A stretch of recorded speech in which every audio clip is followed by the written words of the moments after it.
Hello student, नमस्कार। एक बार फिर स्वागत है आपका अपने यूट्यूब चैनल केएल पॉलिटेक्निक में। ठीक है, आज मेरा ये तीसरा लेक्चर होने वाला है। Basic of electrical and electronics engineering, जो सीएस के सेकेंड सेमेस्टर के छात्रों के लिए है। तो मैंने अपने दूसरे लेक्चर में बात किया था कि जो विद्युत ऊर्जा होती है क्या होती है, उसके लाभ क्या होते हैं, उसकी हानियाँ क्या होती हैं, इन सब के बारे में हमने चर्चा किया था। ठीक है, आज हम लोग बेसिकली पढ़ने वाले हैं विद्युत ऊर्जा के प्रकार कितने होते हैं। ठीक है ना, तो स्टार्ट करते हैं वीडियो। विद्युत ऊर्जा के प्रकार, ठीक है ना। तो मूल प्रकृति के आधार पर हम ये बोल सकते हैं कि विद्युत ऊर्जा के मुख्यतः दो प्रकार होते हैं। पहला होता है स्थैतिक विद्युत और दूसरा होता है गतिक विद्युत। ठीक है ना। स्थैतिक का मतलब होता है स्टैटिक इलेक्ट्रिसिटी, जो इलेक्ट्रॉनों के, इसमें क्या होता है, जो इलेक्ट्रॉन पाए जाते हैं वो विरामावस्था में होते हैं, विरामावस्था में होते हैं। ठीक है ना। इसमें इलेक्ट्रॉनों का प्रवाह नहीं होता है, इसमें इलेक्ट्रॉनों का प्रवाह बिल्कुल नहीं होता है और ये विरामा अवस्था में होते हैं। ठीक है ना। यह आवेशों के असंतुलन से उत्पन्न होते हैं। ठीक है ना, ये आवेशों के असंतुलन से उत्पन्न होते हैं।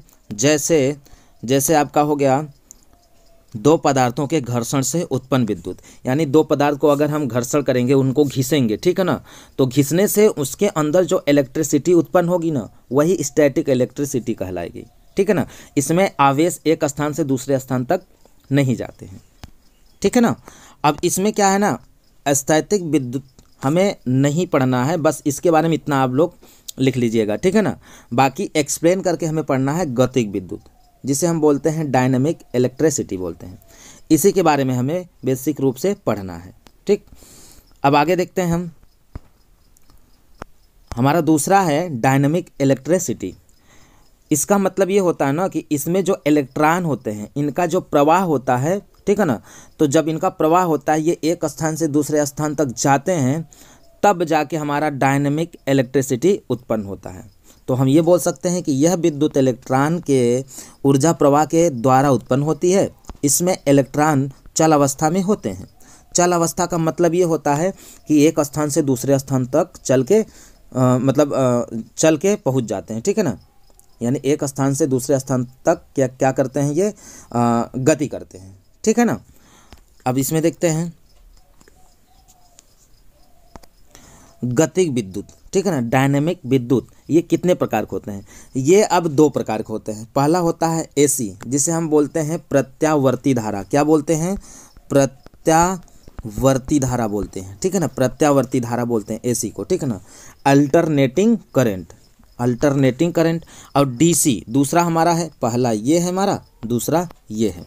डीसी को हम बोलते हैं डायरेक्ट करंट, इसे बोलते हैं एक दिशीय धारा। ठीक है ना, एक दिशी धारा। ठीक है। अब इसको हम कैसे पैदा करते हैं? तो एसी और डीसी, देखिए, जो जनरेटर होता है, जनित्र होता है, एक होता है एसी जनित्र, एक होता है डीसी जनित्र। ठीक है ना। अब इन दोनों के द्वारा हम क्या करते हैं, इन जो है विद्युत धारा को उत्पन्न करते हैं। तो एसी जो अल्टरनेटिंग करंट होता है, उसे अल्टरनेटर से उत्पन्न किया जाता है, और जो डीसी होता है उसे डायनमो, जैसे इनके लैंग्वेज से ही पता चल रहा है, एसी अल्टरनेटर, डीसी डायनमो। ठीक है ना। तो आप ये बोल सकते हैं कि प्रत्यावर्ती धारा को हम अल्टरनेटर से उत्पन्न करते हैं, जबकि जो डायनमो होता है उनके द्वारा हम डीसी को उत्पन्न करते हैं। ठीक है ना, उनके द्वारा हम डीसी को उत्पन्न करते हैं। हमारा एसी, यानी जो अल्टरनेटर एसी उत्पन्न कर रहा है, तो ये अल्टरनेटर हमारा फ्लेमिंग, एफ से हमने यहाँ पे डिनोट कर दिया है। हालांकि ये आपके टॉपिक में नहीं है, बट ये आप लोग जानते रहिए। ठीक है, फ्लेमिंग के राइट हैंड रूल से, ठीक है ना, कार्य करता है, जबकि यह डायनमो क्या करता है, फ्लेमिंग के लेफ्ट हैंड रूल से कार्य करता है। ठीक है। अब एसी जो जनित्र होता है, जनरेटर होता है, एसी जनरेटर में क्या होता है, इसमें स्लिप रिंग लगा होता है, स्लिप रिंग लगा होता है, जबकि इसमें दिक् परिवर्तक लगा होता है, कम्यूटेटर लगा होता है। ठीक है ना।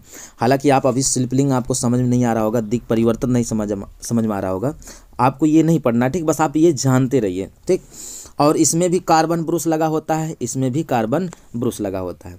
अगर आपको जानना है जैसे दिक् परिवर्तित होता है, जैसे जनरेटर देखिए, जनरेटर के सामने जो होता है डायनमो लगा होता है, जो हम लोग के शादी ब्याह में जो जनरेटर जाता है उसमें देखे होंगे कि इंजन के सहारे जो आगे हम लोग के गांव में बोलते हैं डैमुआ, तो जो डायनमो होता है उसमें आप देखेंगे ना, उसका जो बॉक्स होता है, बॉक्स के पास थोड़ा सा ऐसे बॉक्स होता है ना, और यहाँ पे पूरा जनरेटर ऐसे लगा होता है, ठीक ना, यहाँ हैंडल, तो ये जो जनरेटर लगा होता है यहाँ पे ऐसे बॉक्स होता है, यहाँ पे हल्की सी जगह होती है, तो देखेंगे यहाँ पे जो मूव करता है तो इसमें कम्यूटेटर लगा होता है, उसी कम्यूटेटर पे दो ब्रूस ऐसे लगे होते हैं, ऐसे दो ब्रूस लगे होते हैं, वो इसी पे रगड़ यानी इसी पे घर्षण करते हैं, ठीक है ना, तो वो जो घर्षण करते हैं वो क्या होता है, हमारा कार्बन ब्रूस होता है, ठीक है।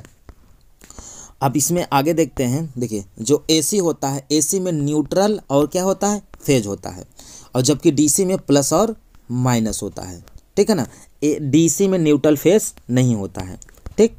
अब इसमें है आवृत्ति 50 हर्ट्ज, यानी एसी में जो आवृत्ति होती है, फ्रीक्वेंसी होती है, कितने हर्ट्ज होती है, 50 हर्ट्ज, ठीक है ना, ये हर्ट्ज इसकी इकाई है, और डीसी में आवृत्ति शून्य होती है, यानी हम ये बोल सकते हैं डीसी में आवृत्ति बिल्कुल नहीं होती है, ठीक है ना। अब हम इसमें देखते हैं अल्टरनेटिंग करंट, एसी के बारे में देखते हैं, हालांकि वो बेसिक आपका जो है नॉलेज था, मैंने आपको बता दिया।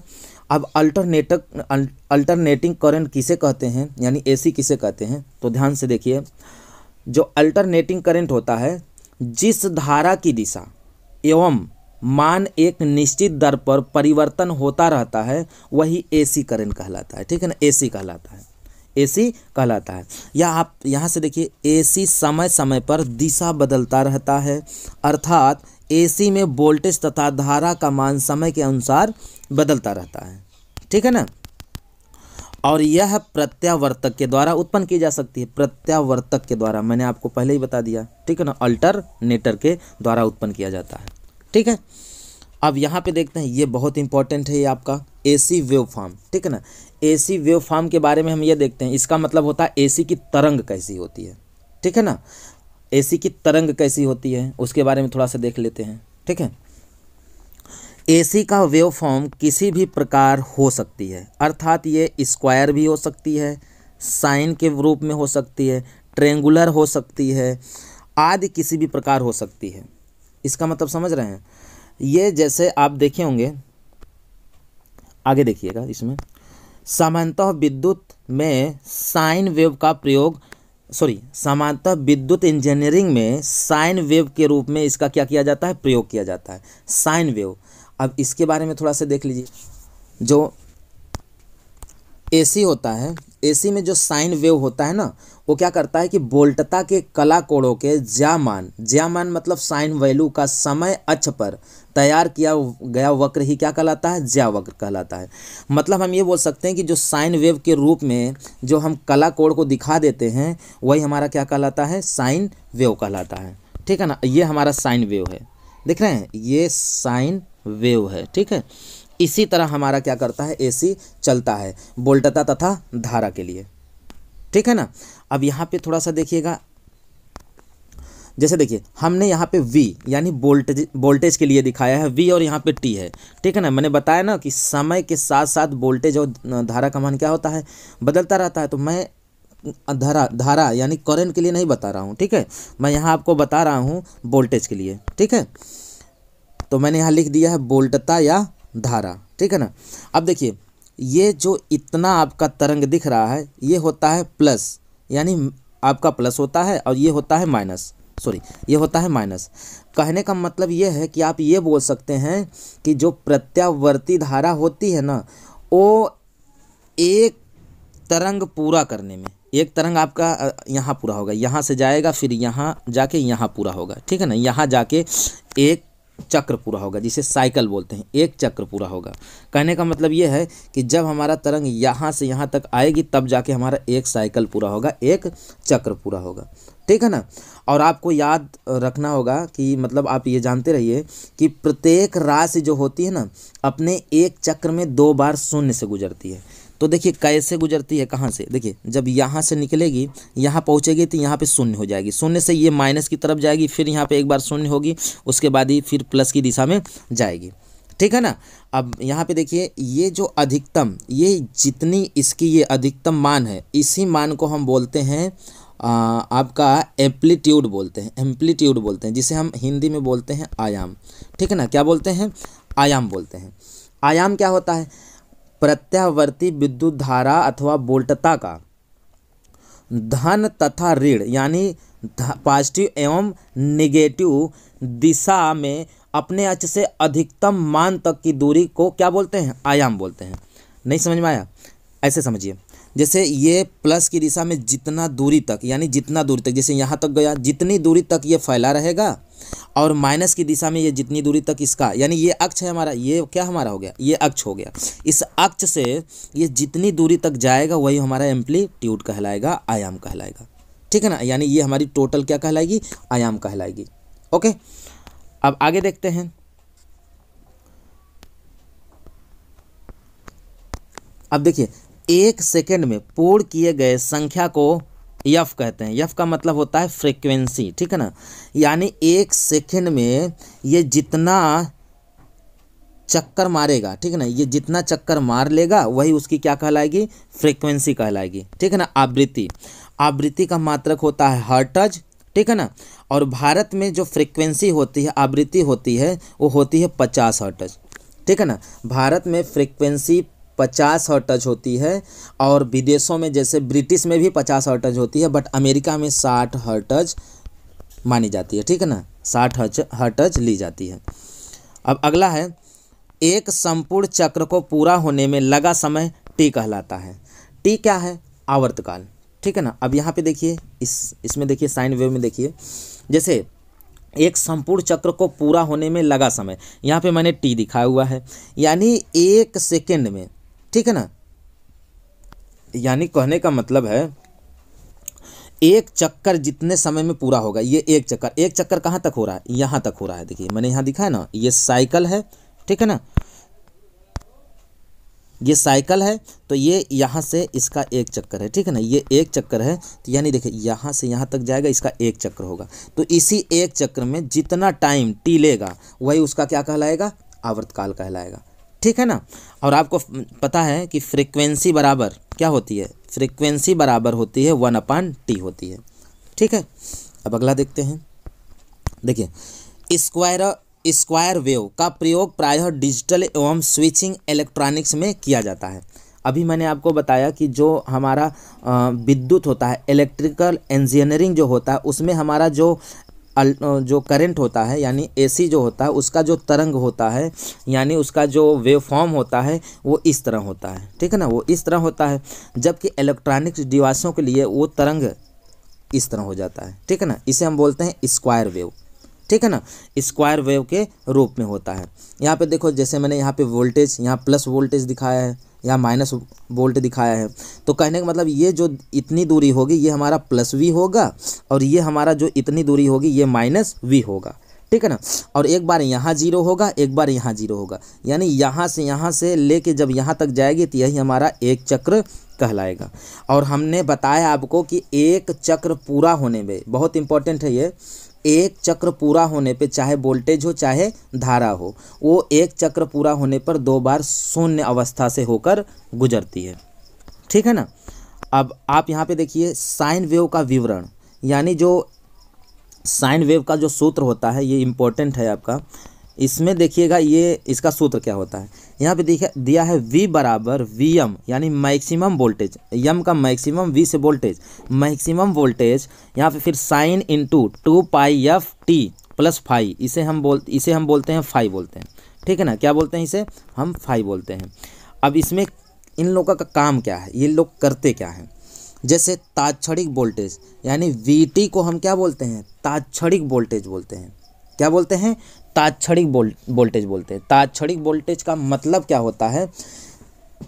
कहने का मतलब उसमें जब वोल्टेज दी जाती है तो वही वोल्टेज जिस समय में, यानी जितने समय में, यानी समय के अनुसार जब परिवर्तित होता रहता है वही उसका तात्क्षणिक वोल्टेज कहलाता है। समय के साथ परिवर्तित होता रहता है। ठीक है ना। और Vm क्या है? यानी मैक्सिमम वोल्टेज क्या है? वोल्टेज का अधिकतम आयाम, अभी मैंने बताया था आयाम क्या होता है, यही, यानी जो हमारा अक्ष से जितनी दूरी तक ये फैला रहे, ये अक्ष होता है, अक्ष से जितनी दूरी ये फैल जाए वही उसका क्या कहलाता है, आयाम कहलाता है। ठीक है ना। और साइन का मतलब क्या है, यह साइन वेव को दर्शाता है। ठीक है ना, किसको दर्शाता है, साइन वेव को। यानी हालांकि साइन फ्रैक्शन जो है हमारा ये गणितीय रूप से लिया गया है, ठीक है ना, लेकिन ये हमें क्या दिखाता है, ये साइन वेव को, यानी हमारे इस वेव को दिखाता है, कौन, साइन। अगला है 2 पाई। 2 पाई क्या है, यह एक स्थिरांक है।